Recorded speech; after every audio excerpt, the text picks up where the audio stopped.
ꯑꯍꯥꯟꯕꯃꯛꯇꯗ ꯊꯧꯔꯝ ꯃꯤꯠꯌꯦꯡ ꯇꯥꯕꯤꯔꯤꯕ ꯑꯃꯗꯤ ꯇꯥꯕꯤꯔꯤꯕ ꯄꯨꯝꯅꯃꯛꯄꯨ ꯕꯤꯟꯗꯤꯌꯥ ꯄꯨꯈ꯭ꯔꯝꯕꯝꯅ ꯇꯔꯥꯝꯅ ꯑꯣꯛꯆꯔꯤ ꯍꯧꯖꯤꯛ ꯑꯃꯨꯛ ꯆꯦꯅꯦꯜ ꯑꯁꯤꯗ ꯂꯥꯟꯊꯣꯛꯆꯔꯤ ꯂꯥꯏꯚ ꯐꯣꯟ ꯏꯟ ꯄ꯭ꯔꯣꯒ꯭ꯔꯥꯝꯒꯤ ꯊꯧꯔꯝ ꯑꯁꯤꯗ ꯑꯗꯣꯝꯅ ꯇꯥꯕꯤꯅꯤꯡꯂꯤꯕ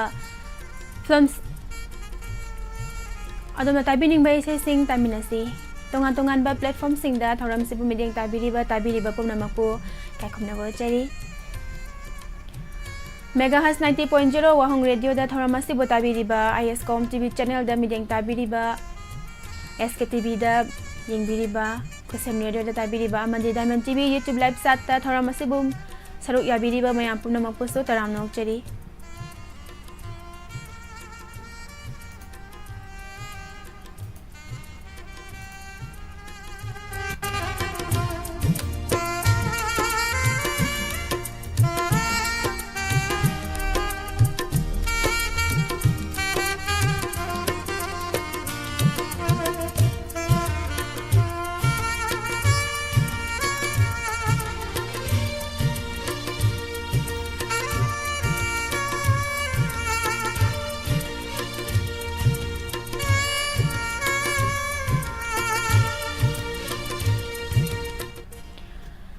Taram nokchari iche purnima si oinam nene samjat sabam santi good evening nene Sir Kumarjit Kuman good evening Narasema taram nokchari Imarani Balale Sangthem good evening Mama taram nokchari Imam Abem Kaksing good evening Ibung Sagakpam Anjan Jebi Sohal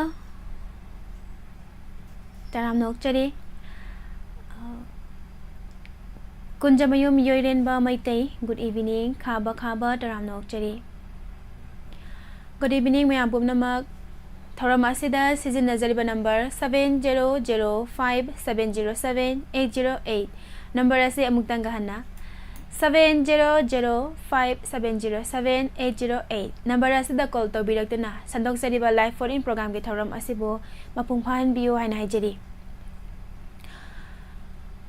Boycha Fisabam tara good evening ibung aboy konthau jam taram nokchari C8 sana taram nokchari iche sawyasi good evening iche Bijeta Thaudam taram nokchari Danin Oinam good evening thagachari mayam pumnamak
Thagachari mayam pumnamak thoram asige ahanba caller lokhachari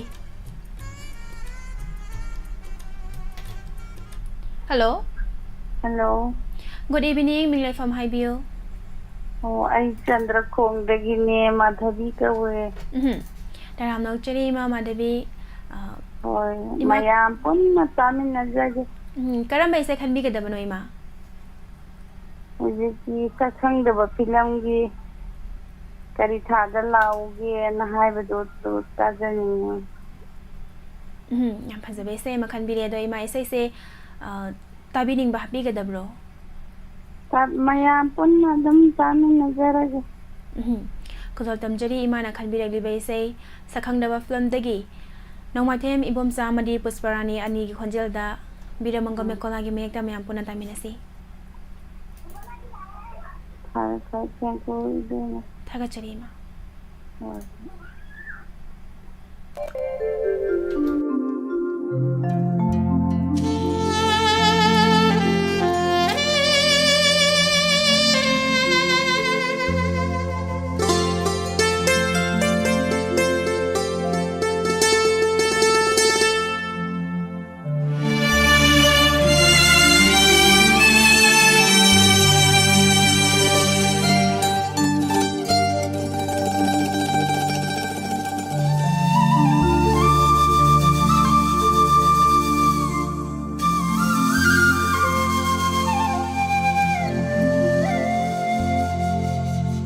करी थाद लाओगे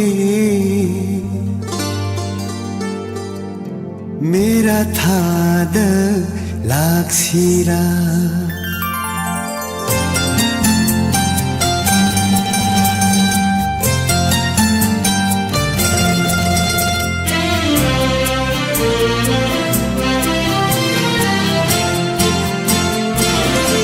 करी थाद लाओगे मेरा थाद लाक्सिरा भाइरेन थाद लाउरा बुरबार तो नाइजरी ingin tasuk pam jadi lambat tasuk buat mudi kundulai rangga siapa kau mingol pepingan kuda jadi करी थाद लाओगे मेरा थाद लाक्सिरा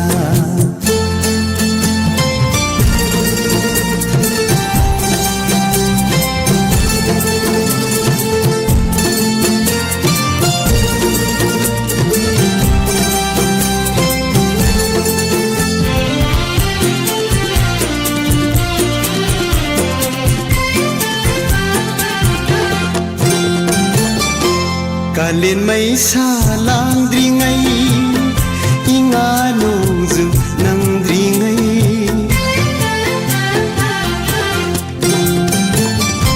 Ngay zaramge laira sangga kaubigan pamubi Nang bungay duna nonggaw bisik lagum Aigi itauna nongin sekla oirani singna parai thadok lone singna wakhal thadok lone aina lepiye ingin tasuk pam jadi lambat tasuk buat mudi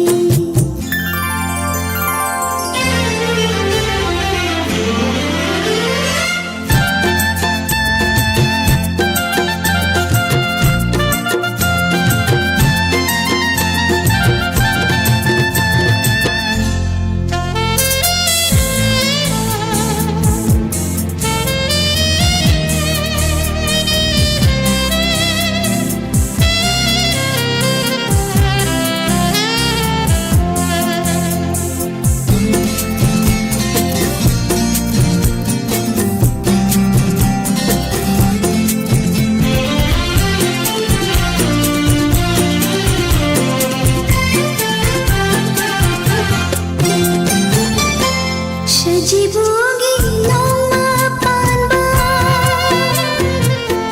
Nini panba hiyang gay Ipam lamdam nung shiba Yang handi panguba Hayrang at thoy ba Pantaw in day Lay how lay do Pukri mapal shas pido Pujarake ang nangi Pujarake nushilangi Lagna binuko करी थाद लाओगे मेरा थाद लाक्सिरा ingin tasuk pam jadi lambat tasuk buat mudi भाइरेन थाद लाउरा बुरबार तो नाइजरी kundulai rangga siapa kau mingol pepingan kuda jadi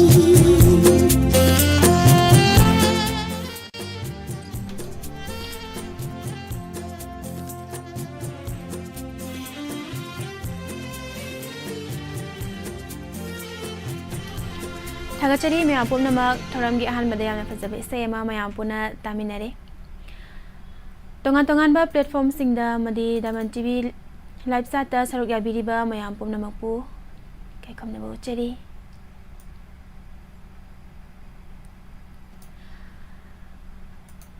thagachari iche Supriya Devi good evening madam Savita Hijam Ima Manisna RK Taramnokchari Ima Mama Khedavati Konthojam Athoi BPK good evening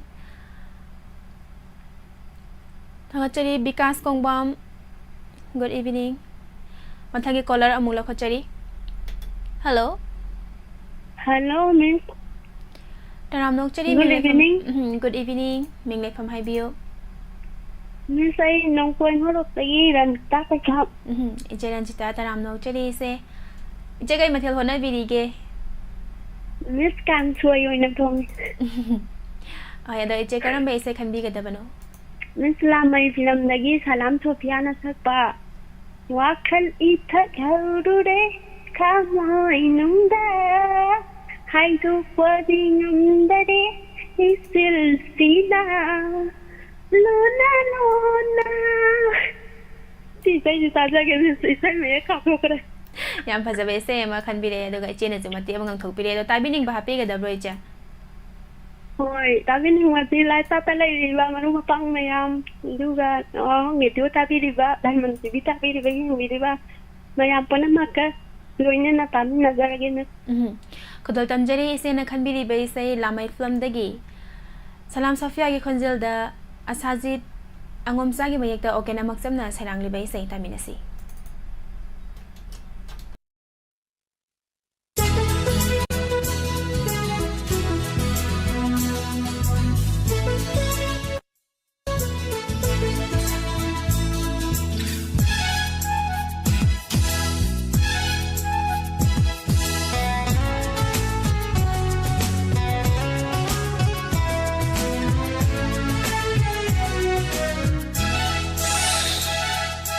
Wakhal ithak haure thamoi nungda aido padingandari ichil sina Wakhal ithak haure thamoi nungda aido padingandari ichil sina lona lona tumin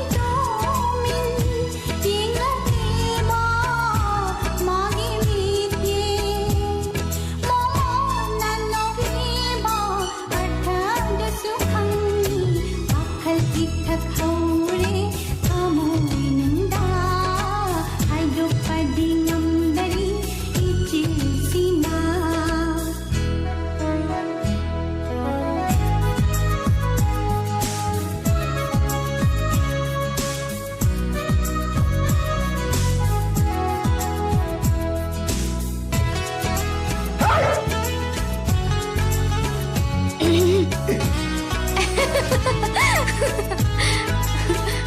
Chalo kige, yung sanga mo.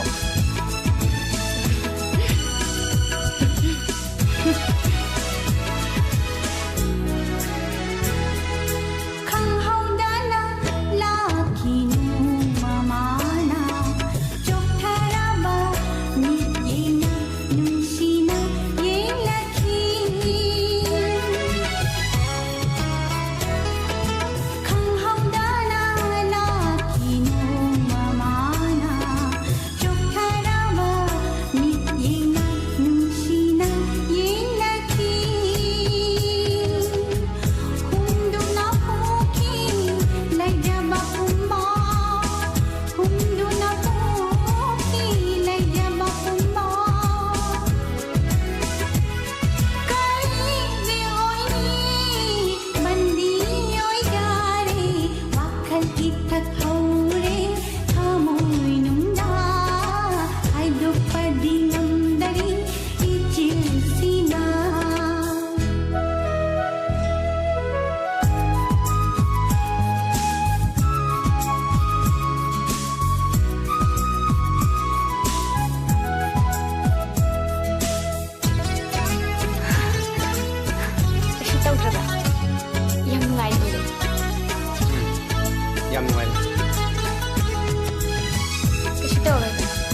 Thagachari ise Ranjita Kaisam, good evening. Ibung Robert Usam, Gayatri Hairom, Ibung Khoiram Robindro, good evening. Willie Taramno Chari, Madam Tombi Mucha Mutum, Taramno Chari. Ima Bimola Konsam, Ima Ibeima, Guru Mayum, good evening, Mama. Pumnamapu, Kaikum Nabo Chari. Mathangi caller Amulo Khachari. Hello. Hello, good evening, Miss. Good evening, sir. Minglay from Highview. Miss, I go up police letter tagi Bira Chandra Soil, Miss. Sir, Taram no Chari Karam say can be Gadavano, sir. Miss Po, Ningon Tombaginia. Ngairamge La Uko Baitarani Torabanda Hawaina Sekla Oina Kong La Duna Mapuksina Loading it over Miss Adon Tazimis. Yam has a say, my neither start being happy at the bro. Oh, my dad's a gimis. Hi, happy. Number Laton and Sandrona. How long can they Totem visit? Aduga Shokti Bimia Ramsing. Aduga Quaketin, there is some seven Santi. Hang on the Tabato show. Aduga hang on the Gam Subina. Aduga put time the games. Hi, sir, how do you say Thoram said Tabila Mira, Kaito Bilamino? I told him Tajamis. Sagi sing the Jabi Jibo. Sajatrimis. Kudotam Zege, Sarna can be the base, Ningomum Tomagi Consilda, Sam Kumar, Okram Gimayekta, Mampuna Taminasi. Actually, Miss. Tagachari, sir.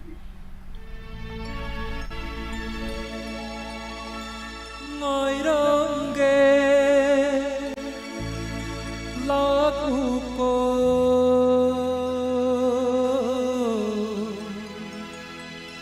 Baitarani Torbanda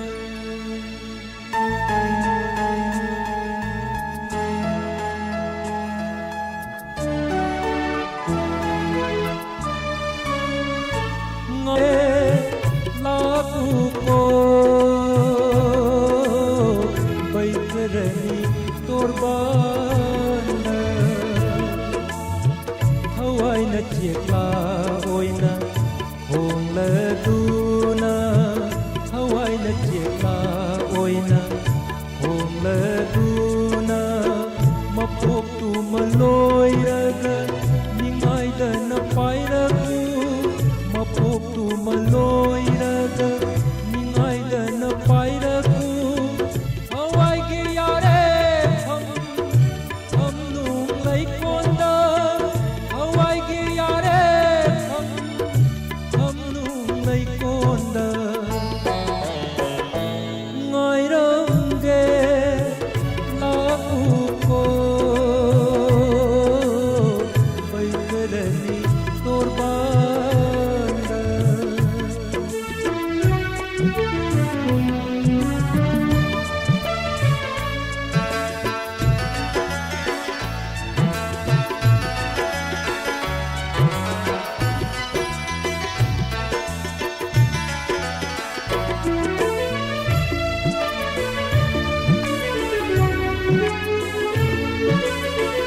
Amang banong hogi Lay silnong ay lakay Upe kape Tarang ihoriba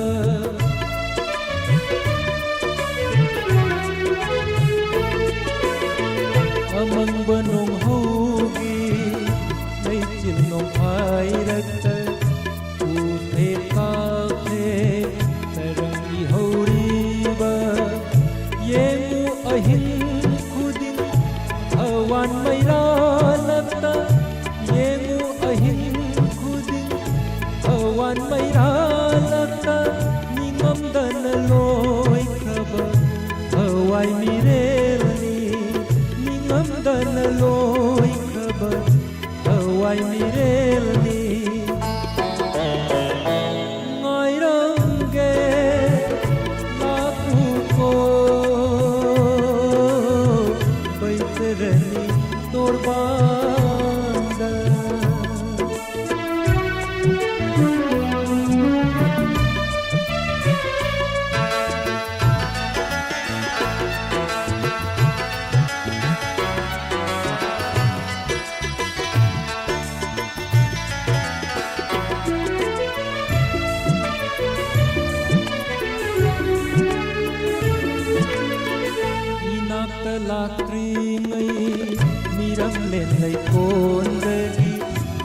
samlakune pudo umon puding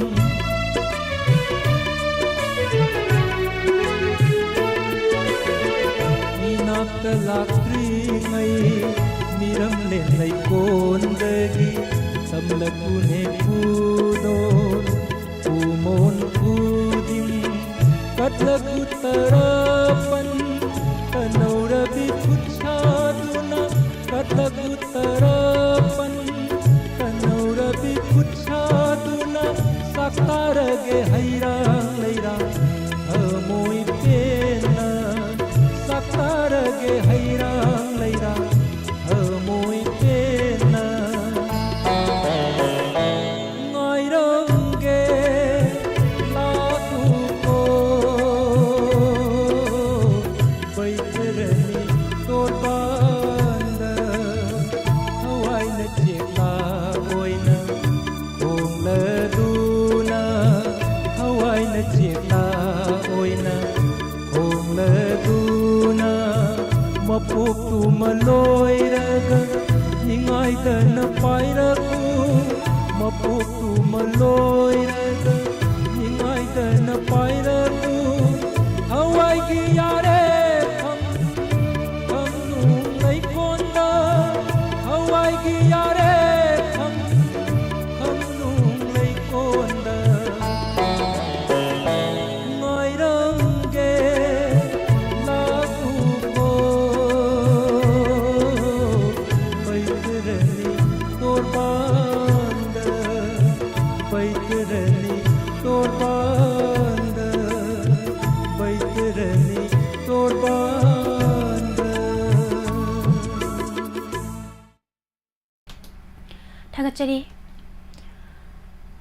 Megas 90.0 Wahong Radio da Tharamasi bo tabiriba TV channel da meeting tabiriba mayam pumna mapusui kai khamna bo chari Tharamasi da season nazariba number 7005707808 amutang gahana 7005707808 number rasi da call to biraktuna sandok sariba live phone in program ge Tharamasi bo mapung pahan bio Good evening ibung general Taramnok chiri Zulisa good evening Jilangamba ibung Jilangamba Samadram good evening mama ibem saning thousand good evening mama Nene Waikom Thoibi good evening Taramnok chiri Oli Thaga chiri mayam pum namak Madam Sanatombi Naurem good evening ibung Robert Usam Madam Ningolay Masoibam Taramnok chiri Ibung Hobson Good evening. Mathange caller Amula Khachari. Hello. Hello. Good evening. Good evening. Minglay from Haibio. Call to Zarabe Towal Music Legi, Lisa, Executive Company. Julie Karamba is a can be Gadavano. Palin Nasaka, Pabana, and the say them Tazigi. I am as a base, Macan Biredo, Julie Jack Sabira bro. Mr. Tak Louis. Kaimatal Tong Birino. Necessity. Pandongba. Tabining Bahapi Gadabro. Life Satellite, the John General, the Indian Turning Thousand, Oli, the Sovitarism, a toy BPK, the Bunzilla number, Mama Binola, the Vayama, the Santi, Sinadu very Kava. The Julie says, is this song Nadi when at the way the sound? No, I don't want them could all tam jarake. May Ampuna Taminasi, Palin Giconzilda, may Ampuna Taminasi. Tagacheri.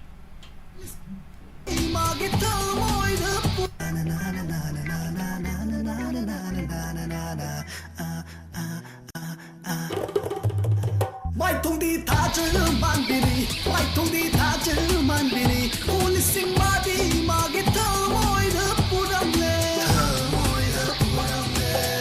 My Tondi Tajer Manbiri, my Tondi Tajer Manbiri, only sing Madi, Magita, Moida Puramle. Digita, my come with a bunch of other check, keep it. I come with a bunch of other check, keep it. Tamoishin and Nushi, Namutamo is singing Lucy. Tamoishin and Nushi, Namutamo is singing Lucy. Tamoishin and Lucy, Namutamo is singing Lucy. ꯅꯨꯡꯁꯤ ꯅꯪꯕꯨ ꯊꯃꯣꯏ ꯁꯦꯡꯅ ꯅꯨꯡꯁꯤ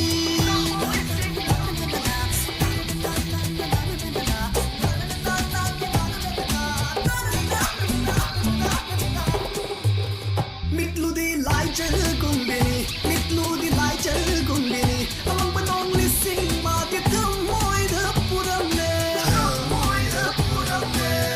ꯃꯤꯠꯂꯨꯗꯤ ꯂꯥꯏꯖꯒꯨꯝꯕꯤꯅꯤ ꯃꯤꯠꯂꯨꯗꯤ ꯂꯥꯏꯖꯒꯨꯝꯕꯤꯅꯤ ꯑꯃꯝꯕ ꯅꯣꯡ ꯂꯤꯁꯤꯡ ꯃꯥꯒꯤ ꯊꯃꯣꯏꯗ ꯄꯨꯔꯝꯂꯦ ꯃꯤꯒꯤ ꯊꯃꯣꯏ ꯈꯪꯕꯤꯗꯅ ꯄꯥꯝꯖꯈꯥꯗ ꯆꯠꯈꯤꯕꯤ ꯀꯥꯏꯗ ꯊꯃꯣꯏ ꯈꯪꯕꯤꯗꯅ ꯄꯥꯝꯖꯈꯥꯗ ꯆꯠꯈꯤꯕꯤ ꯊꯃꯣꯏ ꯁꯦꯡꯅ ꯅꯨꯡꯁꯤ ꯅꯪꯕꯨ ꯊꯃꯣꯏ ꯁꯦꯡꯅ ꯅꯨꯡꯁꯤ ꯊꯃꯣꯏ ꯁꯦꯡꯅ ꯅꯨꯡꯁꯤ ꯅꯪꯕу ꯊꯃꯣꯏ ꯁꯦꯡꯅ ꯅꯨꯡꯁꯤ ꯊꯃꯣꯏ ꯁꯦꯡꯅ ꯅꯨꯡꯁꯤ ꯅꯪꯕу ꯊꯃꯣꯏ ꯁꯦꯡꯅ ꯅꯨꯡꯁꯤ ꯊꯃꯣꯏ ꯁꯦꯡꯅ ꯅꯨꯡꯁꯤ ꯅꯪꯕу ꯊꯃꯣꯏ ꯁꯦꯡꯅ ꯅꯨꯡꯁꯤ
Thầm sinh nung si nang bu thamo we sing nung si thamo sing nung si nang bu thamo we sing nung si thamo sing nung si nang bu thamo we sing nung si thamo sing nung si nang bu thamo we sing nung si thamo sing nung si nang bu thamo we sing nung si thamo sing nung si nang bu thamo we sing nung si thamo sing nung si nang bu thamo we sing nung si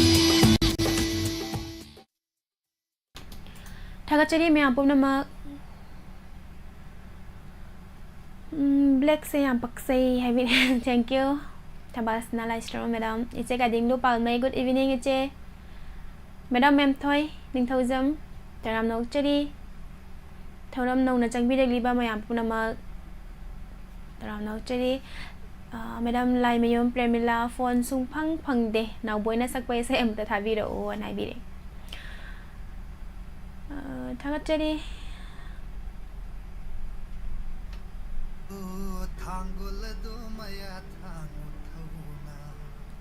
मंथंगे caller अमूल खोचगे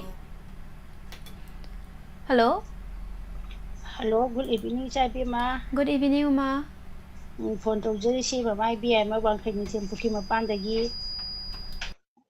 खेती मयूम पेसी सोरीना छकपो Kaina papam namle thawai masu habi shi do tajage yam phajabe se ma khan bire do ima tabining ba happy gadabro tabining base ogi la sa ta le biri ba wa hong le do bu thawai ya ba tabiri ba aduga propati bi shege sida tabiri ba yang biri ba aduga abe ba ja bingyam shibi ja ju hapjage thank you mama khudal tamjage imana khan bire li bai se ketrmayum bise sorry ge khonjal da Uganda ge mayek ta gopi aminde solendro ni puna sarang li bai se me ambona ta minase thagachari ma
Thangachari, Madam Lalita Yangkom, good evening. Taram Nokchari may apum namak ngasigi isay fazap ang akta khala e color sing say hen havire. Thank you isay nungay na tabi diba may apum namak.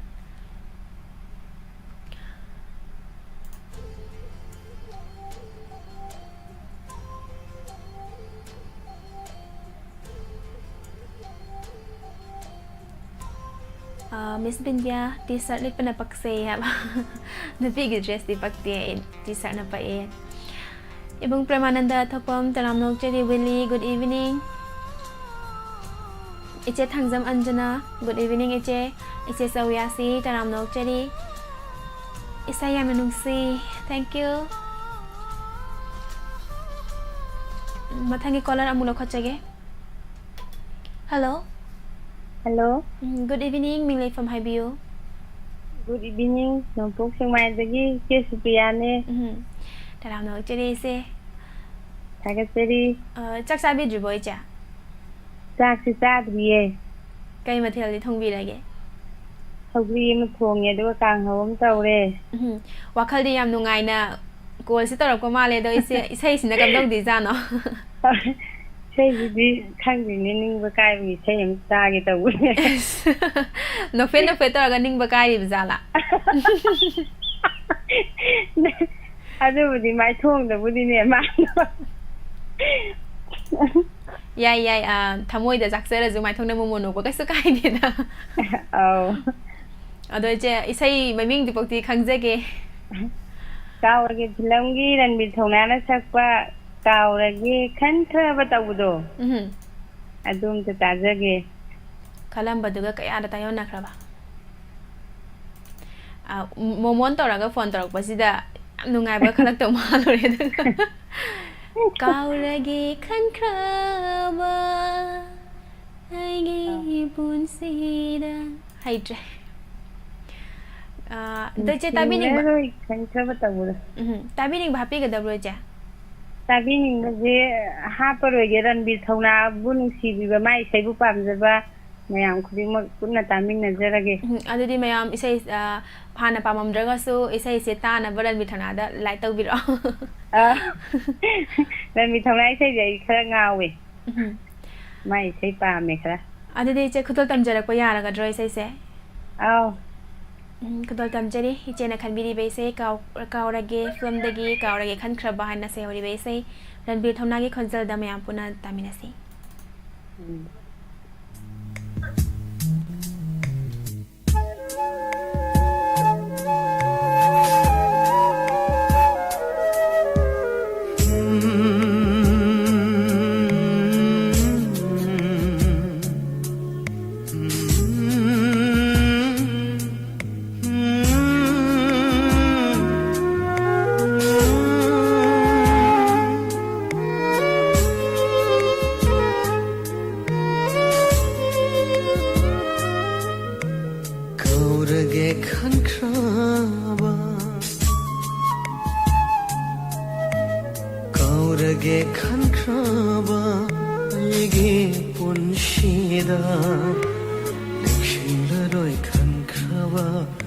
Nangi nangi ware kaurage khankraba ege punshida shingleroi khankraba nangi ware kaubangamdana leiringa shisu kaubangamdana leiringa shisu kaubangamdana punshishina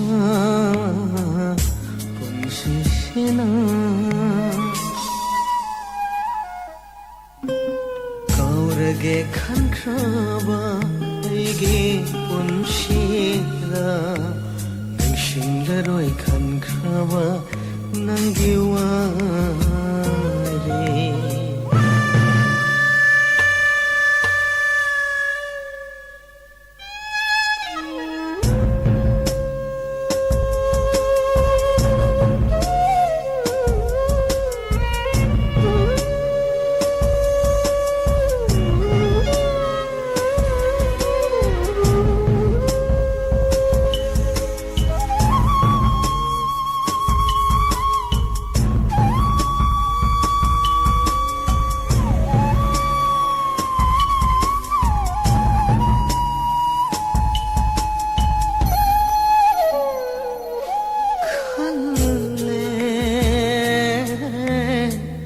kaplaroi nangi damakta liraroi kanada shunung sheware khalle kaplaroi amu nangi dama liraroi kanada nung shiwari adubu pirang tama jon halle thamoy adubu pirang tana jon halle thamoy khang draba aingoda kaurage khankraba aige punshida ningshinglaroi khankraba nangi ware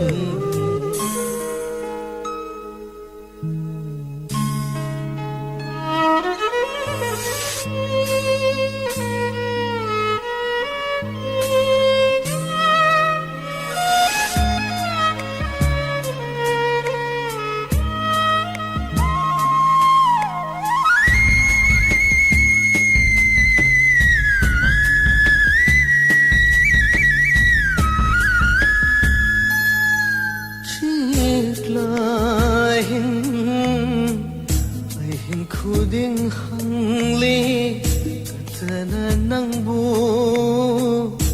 karam na leli amoy shina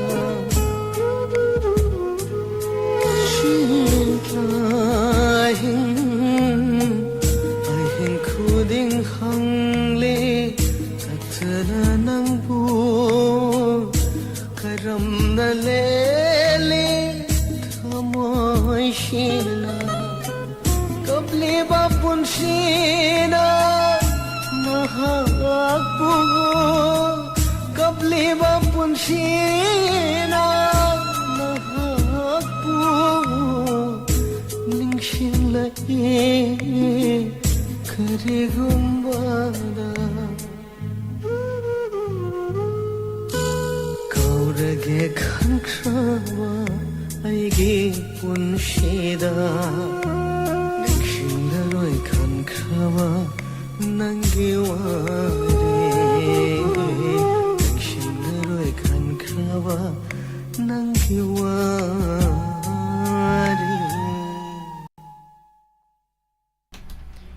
Thagachari miyam pumnamak Ibung Kawai Manglemba BM Amir, good evening. Nauna sang bidak liba Pumnamak pui kai khum naba chari Madam Sakhen biyum nam good evening Taram nok chari me pumnamak ming singa sai khara di u khi bane ado cha chakhat khi bada ho yaram dre Ming ka ho ba wat pa yaraga so pumnamak pu taram nok chari Rina Thangjam good evening Nong mai the malam gan bi miss call toro isai khalake call fangdre angak pane call di ekhoi gi sata gi di tawba yare malam gan bi adena khut kupi se khara thu ba mathau tare kana la ramaga so busy le ramaga so kakthalaga tawba main tawbiro khara yang na tawbiro soida na sa phangba yai yengmi na se block pi bai Eche Parnesoli Lauren Bang Eche Langlenton Aseng good evening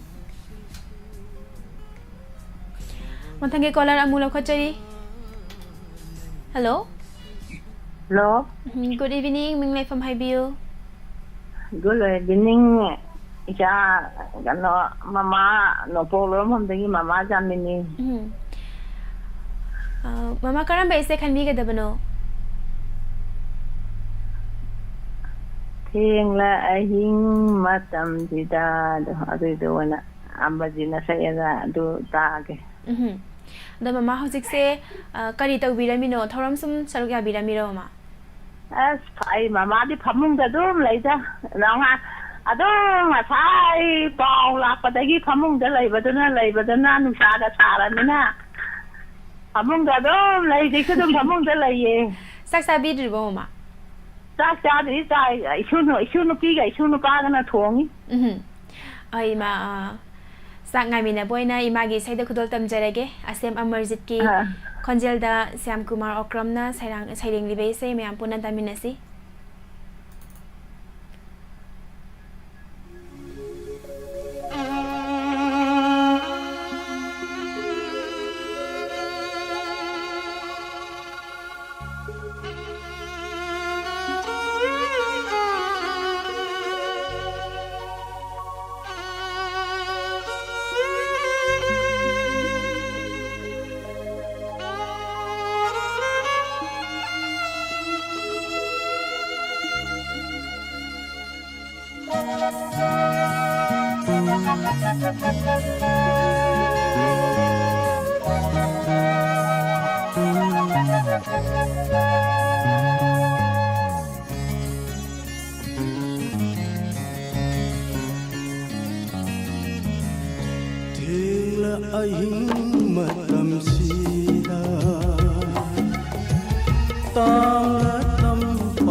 Minop miwa may saki jayne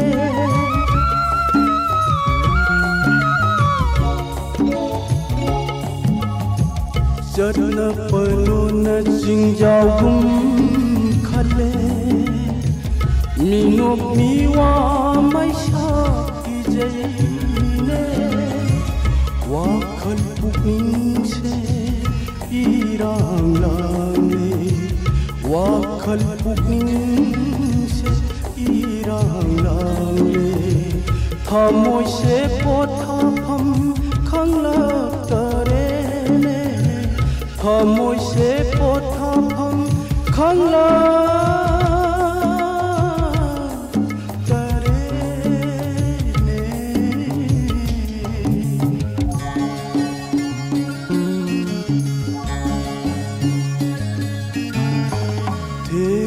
Aying matam sida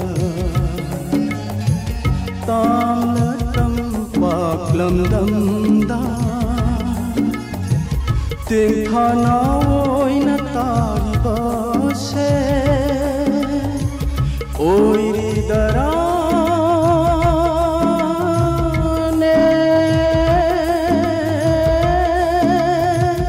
aiging mai tay lai sa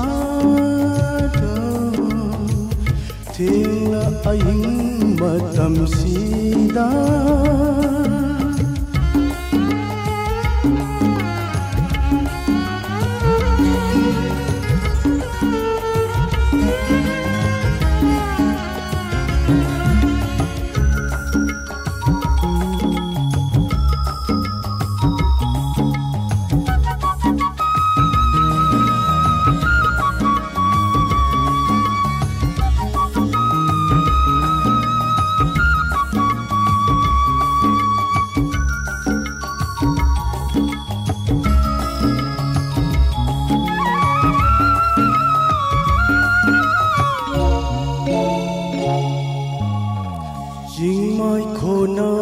Khon thang yai re pamin umang phau na lak le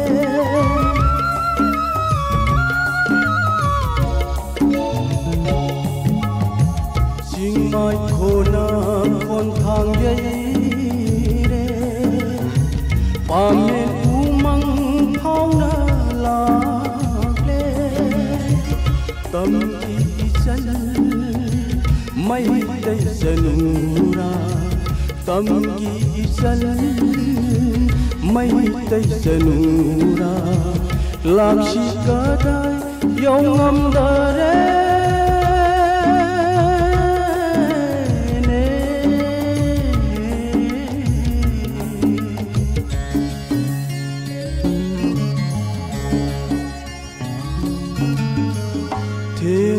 aying matam sida tam na tampak lamdam da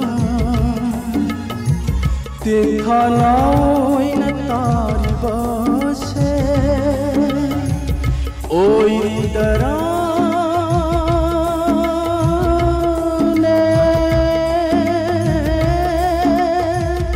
aigi mai tay lai sa Tingla aying matam sida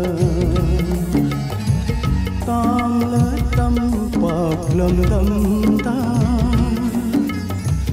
ting khana oy na tari ba se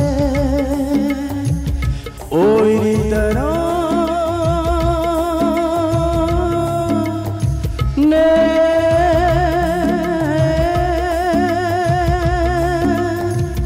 aiging mai tay lai sa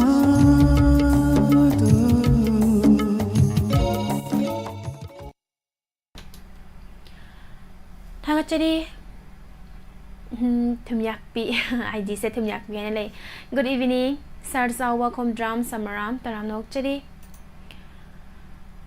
ibung robi thengla hing matam da tam la tam pak lam dam da isai sakli bai ol male ibung gi se Ibung kay Samnares, good evening.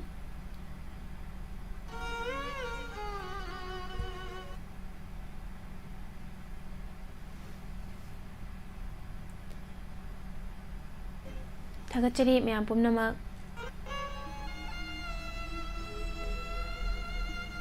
Good evening nongna changbireliba pumnamok po kai khumnabo chari mathange caller amuk lakhachage Hello Hello Good evening sir minglei pham haibiyo Good evening sir India ai tabe hindi la shamne Ibung hindi karamba ise khanbi gedabano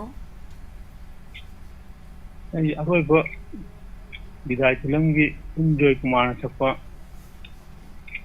Chatloko ngasiri athoba ulki hayeng idamata ai sai usi atagi yam phajabe ise ma khanbi de ado ibung tabining ba happy gedabro abining mujhe koi diamond tv wang ido na chat le gi ba mayam puna muka tang ne jage Kodal tamsege ibung na khanbiri be sei aroi ba bidai film dagi MK jit ki be ekta konjoy na sairang li be sei konjoy masamak na sakli ba myam puna tamina sei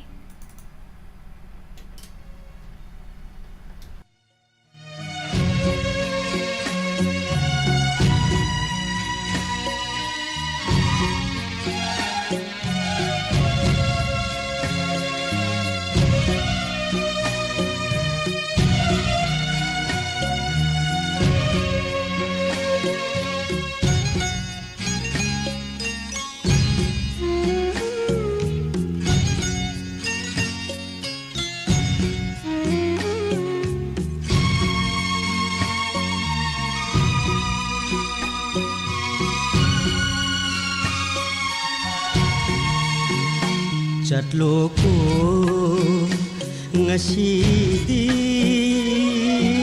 athauba ai khoi gi hayeng gi damata Chatloko ngasidi athauba ai khoi gi hayeng gi damata Malaybaki mapari pari laktagi athoi ba pathau nong sha panggan ba Chatloko ngasidi athau ba ai khoi gi hayeng gi damata ai khoi gi hayeng gi damata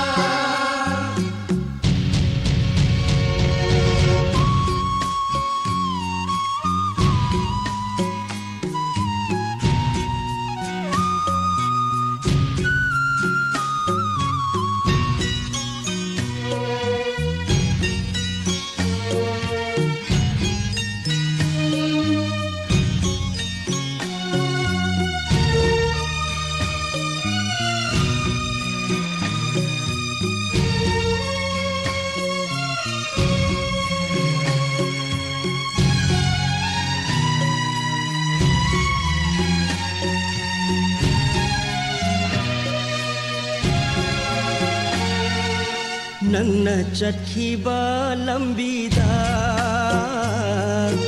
khongul lirake ai khoina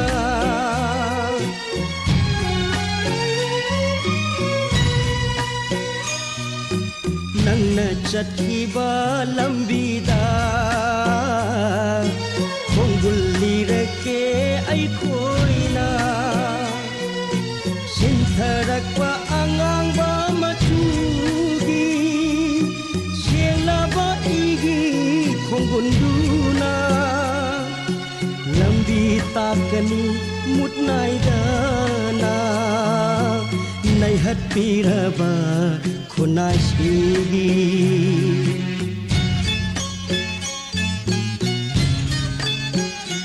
Chatloko ngasidi athauba ai khoi gi hayeng gi damata ai khoi gi hayeng gi damata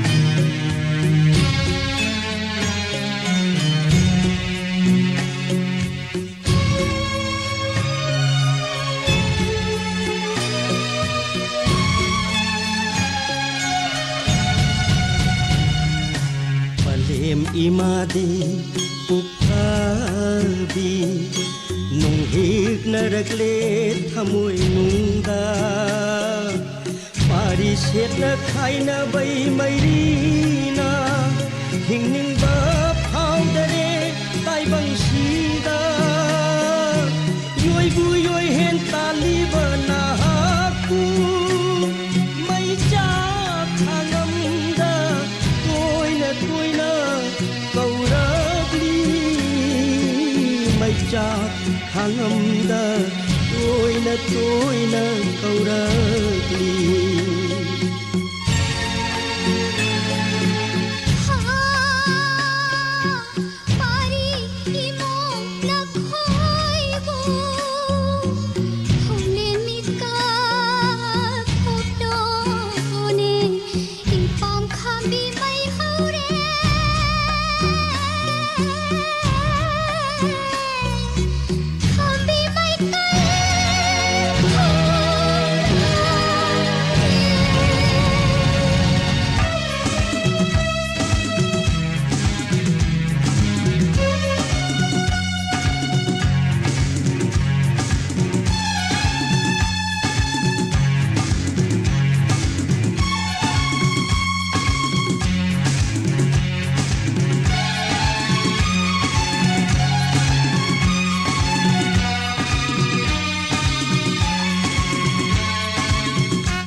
Thakachari iche TH Nirupama Taram Nokchari ibong Handy Lystrom Anjali Singtham good evening Miss Sat Nolak live Nolak Kanu haba okay Nok Thok Kare Muso Sir Thonawzam Surji Taram Nokchari Chethang Zamanjana good evening Thamyakpi ibong Rovi ibong Hidrom General good evening BM Amir Taram Nokchari Kun Jamayum Yoyen ba Maite Isay se kaidore han yam kana laura kap le rame Yoyen ba Isay lang lenton good evening eche Kai mathil cha dino Kangre ibung Hudrom General Champut amaga kang khaw mo ga dita hore yum da Nok kano nok pada live cha ta lei ba nupa kai leng ngong na rani swari siam no Thakachari me apuna ma mathangi caller amula khochage Hello Hello Good evening Minglai from Highview Good evening ai wake up tagi bem ka wi Miss Isai tatadage na boy pa orang nangai rakpa ibani gi nungsi patung ta budam tatadage Kaurang nangai rakpa Ibani ginung si pantungni Matam gi pong jaying na ying na Ngay jarak pa ko'y basak tamdo Amuk tang pena yang jage Kana ngay rakpani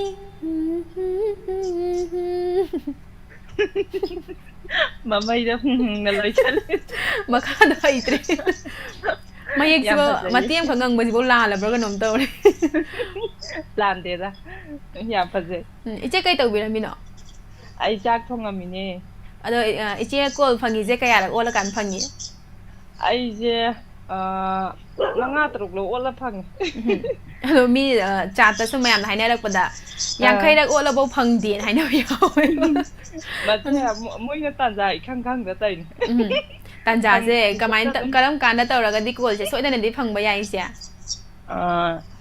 khoi gi radio ꯇꯥꯕ ꯃꯤꯁꯤꯡ ꯂꯩꯗꯅꯀꯣ radio ꯇꯥꯕ ꯃꯤꯁꯤꯡꯁꯤꯅ ꯑꯩꯈꯣꯏꯒꯤ ꯏꯁꯩ ꯍꯥꯏꯔꯛꯄ ꯃꯇꯥꯡ ꯂꯩꯗꯅ ꯑꯗꯥꯏꯗꯨꯗꯩ ꯑꯣꯠꯄ ꯍꯧꯕ ꯌꯥꯔꯦ ꯔꯦꯗꯤꯑꯣꯒ ꯂꯥꯏꯚꯀꯗꯤ ꯈꯔ ꯈꯦꯠꯅꯩꯌꯦꯕ ꯑꯗꯥꯏꯗꯩ ꯑꯣꯠꯄ ꯍꯧꯕ ꯌꯥꯔꯦ ꯑꯗꯨꯒ ꯅꯝꯕꯁꯦ ꯍꯣꯏ ꯑꯃꯨꯛꯇ ꯆꯠꯈ꯭ꯔꯦ ꯑꯅꯤꯔꯛ ꯑꯍꯨꯝꯂꯛ ꯅꯝꯒꯦ ꯍꯥꯏꯇꯥꯔꯒꯗꯤ ꯌꯥꯝ ꯊꯨꯕ ꯏꯁꯄꯤꯠ ꯑꯃ ꯆꯪꯉꯦꯕ ꯃꯉꯣꯟꯗ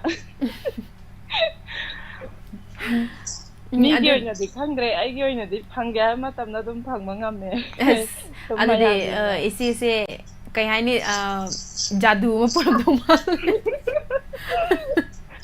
ꯃꯟꯇ꯭ꯔ ꯃꯇꯨꯝ ꯑꯃ ꯄꯥꯏꯌꯦ ꯑꯗꯨꯗꯤ ꯃꯌꯥꯝ ꯍꯧꯖꯤꯛ ꯏꯁꯩ ꯈꯜꯂꯤꯉꯩꯁꯤꯗꯒꯤ ꯀꯣꯜ ꯇꯧꯁꯤꯟꯕꯤꯕ ꯌꯥꯔꯦ ꯀꯣꯜ ꯐꯪꯕ꯭ꯔꯥ ꯐꯪꯗꯕ꯭ꯔꯥ ꯌꯦꯡꯃꯤꯟꯅꯔꯁꯤ ꯑꯗꯣ ꯏꯆꯦ ꯇꯥꯕꯤꯅꯤꯡꯕ ꯍꯥꯞꯄꯤꯒꯗꯕ꯭ꯔꯥ ꯇꯥꯕꯤꯅꯤꯡꯕꯁꯦ ꯃꯤꯁꯅꯁꯨ ꯏꯁꯩ ꯐꯖꯅ ꯁꯛꯇꯣꯛꯄꯤꯈ꯭ꯔꯦ ꯑꯗꯨꯒ ꯇꯥꯕꯤꯔꯤꯕ ꯃꯌꯥꯝꯒ ꯄꯨꯟꯅ ꯇꯥꯃꯤꯟꯅꯖꯔꯒꯦ ꯈꯨꯗꯣꯜ ꯇꯝꯖꯔꯤ ꯏꯆꯦꯅ ꯈꯟꯕꯤꯔꯤꯕ ꯏꯁꯩ ꯍꯨꯏꯗ꯭ꯔꯣꯝ ꯅꯧꯕꯣꯏꯒꯤ ꯈꯣꯟꯖꯦꯜꯗ ꯁꯅꯥꯇꯣꯟ ꯅꯤꯡꯊꯧꯖꯥꯒꯤ ꯃꯌꯦꯛꯇ ꯈꯧꯔꯥꯡꯅ ꯉꯥꯏꯖꯔꯛꯄ ꯃꯌꯥꯝ ꯄꯨꯟꯅ ꯇꯥꯃꯤꯟꯅꯁꯤ ꯊꯦꯡꯛ ꯌꯨ ꯃꯤꯁ ꯊꯥꯒꯠꯆꯔꯤ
loishin pham khanda na lai ho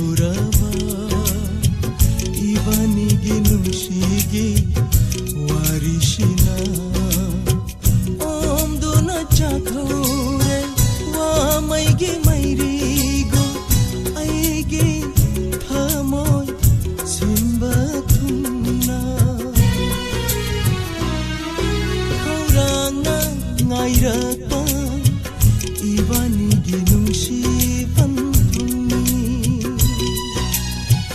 이반이기 눈시반 통이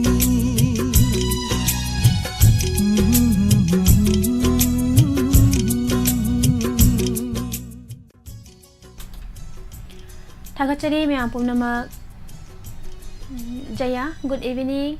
BM Amir. Sir se anova marup oibidira anova listeners so male ada sir fazadaba wahidi sijinabi kano live ta yam loina khangbiri banina Ima mabem kaksing isayam na fajay, thank you. Ima ibung Robi Miss Machan isay amata saglo o talap chabi nupi na bukayam padoy no yam fazabe say makalay da ibung se Talap chabi nupi do na tautorak pa kayam fadoy no ho kayam fadoy no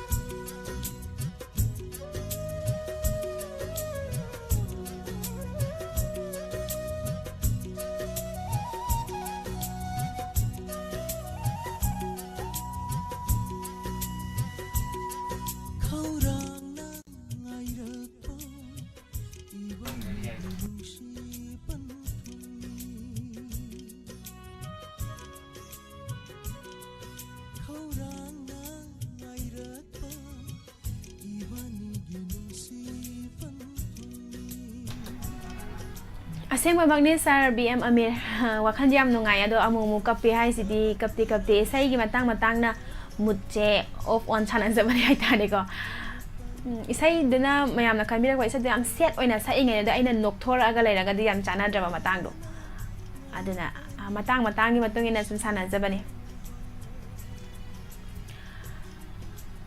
thank you ibung talab chabi se matiam khangan jagre ibung yam phajana phaja dre aduna ne Thakachari mathangi caller ama lokhachage caller anitang lokhalaga thoram se loisin mege yaba mayam degi lojage Hello Good evening mingnei from Haibio Good evening isan ay ulaw relief ken degi ne mingne mangle makaw isa Ibong mangle ba taram nok chari karamba ise khanbi ga dabano ibong isan khongun film gi hudrom na boyne sakpa ngasi unari ba ikoi che khangde tawdom ta jage sa Yang pasabe ise makhanbi re do ibong tabining ba happy ga dabro isan tabining ko je tongan ba platform sing tari be marup singa du live ta tele briba mayam jiga isan ga dum plap ta ri sa Kadal tam zege ibong na khanbi re be ise khongul film dagi ibo bigi mayak ta RKG channel senang re be ise sai sak liba naw boy mayam puna taminasi Thank you sir Thakachari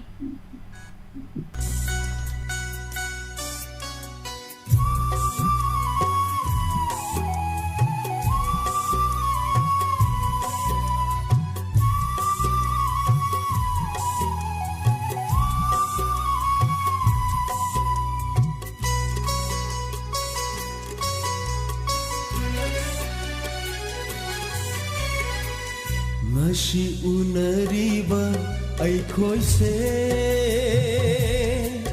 khangde hayeng na kari thok lagawa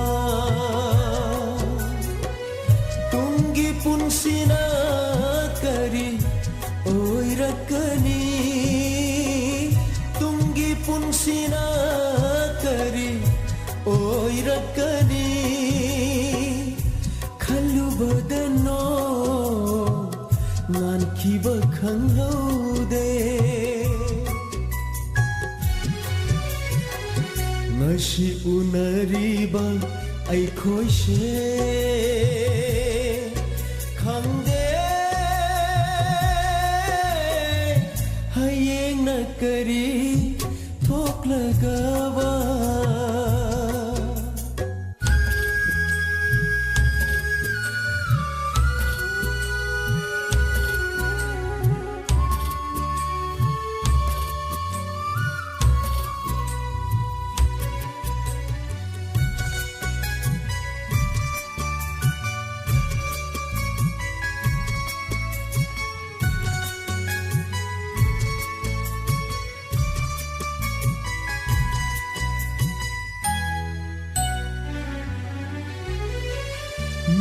ꯃꯁꯤꯔꯒꯂꯣꯏꯔꯕ ꯃꯤꯑꯣꯏ ꯃꯄꯣꯛꯁꯦ ꯅꯩꯍꯠꯄꯤꯔꯝꯂꯒ ꯑꯇꯣꯟꯕꯁꯤꯡꯕꯨ ꯅꯣꯛꯂꯤ ꯀꯅꯥꯅ ꯃꯤꯀꯞ ꯇꯥꯔꯒ ꯊꯃꯣꯏ ꯄꯦꯅ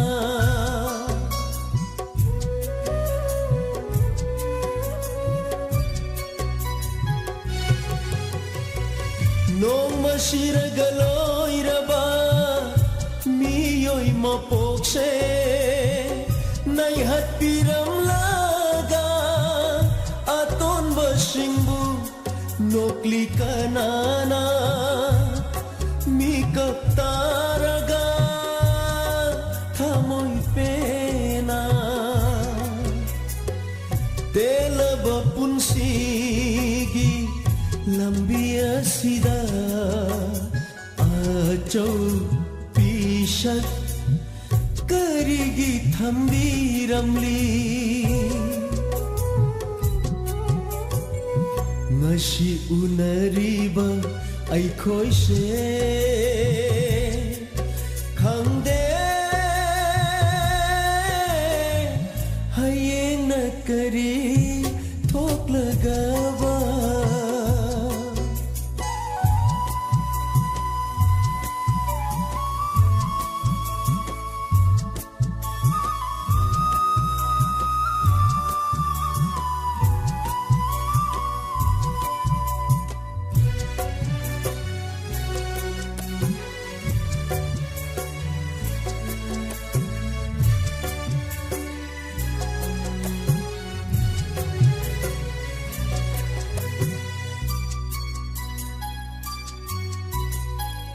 वाशक अमगलोइनना lucky ताइबंगा खोमलांग लमन सिंगे पंथौ खोंगुलीगे खंदे विधिना करी अमुक तमलीगवा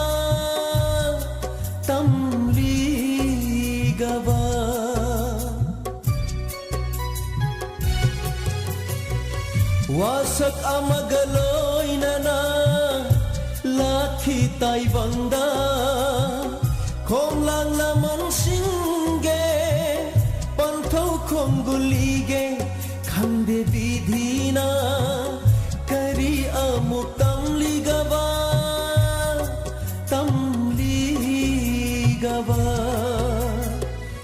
निंजब कया से पांगबंgamdringai चटकी दरा nungsira thawai mana ngasi unariba aikhoise khangde hayeng na kari thoklagaba tungi punsina kari oirakani tungi punsina kari oirakani khalubadano nan khiba khanghaude ngasi unariba aikhoise khangde hayeng na kari thoklagaba. Good evening, ma'am. Pumnamak Saranila Kanta Eke Ibung Toiba KS8. Good evening, Marani Balale Sangtem, Gaitru Hayrom. Miss Bindia si program si Lora kay Matel Chadu no Kang Hoga, Samput Amaga, Chadin. Tagachadi ma'am. Pumnamak Toram Hobadagi, Loiba Poba, Toram Saruk Yabi Duna, Mapumpahan Biba Pumnamapu, Hanning Lieutenant Tagachadi. Ay lakta si nungay bro nungay tiya gaitri family mi entong wat pada nungay te kamay nungay din last caller la ko chege hello good evening sir mingley from Haibio da miss mingley from Haibio sir Miss I Ningombam Ibutombi Samusang Santipur Mayang Fan. Sir, Laibok Pavana Sangasi the Araba Color so I vireda. Karambay second bidino. Miat pa film gi Tamanang Sakpa Manglanda I know in a redo. Sir, Arroy boy banana, Sargi Consil, the Yamatiam Tantaza who bayanga draw. I di say di hate Miss. Say di Ampasa hated. Manglanda, I know in a way. Tai bangda, I don't know cherry. Sumainta would owe you, sir. Oh. Hi, Tabining Bapi at the brother. Hello? Hello, I'm Dida Sargi line. Say, Kitang Nungai Jedre. Hello? I say, Yaka can't do the height of the running train. Hi, sir, Tabining Bapi at the bro. Tabining with the Hapser. Ada de Sargi say Sekudol Tam Jeregi, sir. Why? Kudol Tam Jeri, me had per flum the gay. Katramayum, Kisor, Kumargi make the Gopinas hang the say. Say Saliba Tamana, Miampuna Taminasi.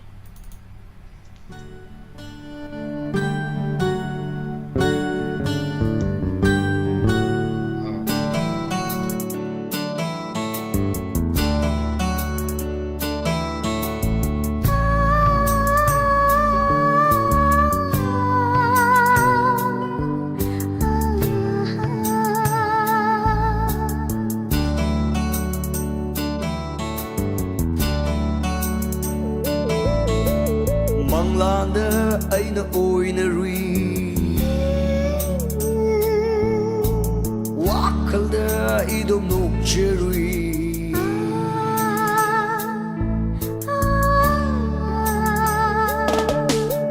Manglanda aina oina rui Wakalda idom no cherui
da idom no cherry manglal tai bang adida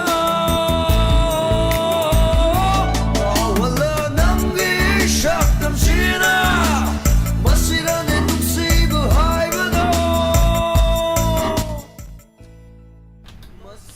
थागचरी ma'am पुनमा खुदोल तमजरीबा इसे असिगा लोइनना सदोक्सरीबा live phone in programme के थौराम लोइसिनबेगे अयाबा मयामदगी लौजरी मथंगी थौराम दा इंस्पेक्टर तयाई मैम पुना अमुक सरुक यामिनसी तोंगान तोंगान बा प्लेटफॉर्म सिंगदा अमदी डायमंड टीवी यूट्यूब लाइव जाता थौराम असिबु मिलिंग ताबिरिबा ख्वाइपुम नमपुसु काखमनबा वचरी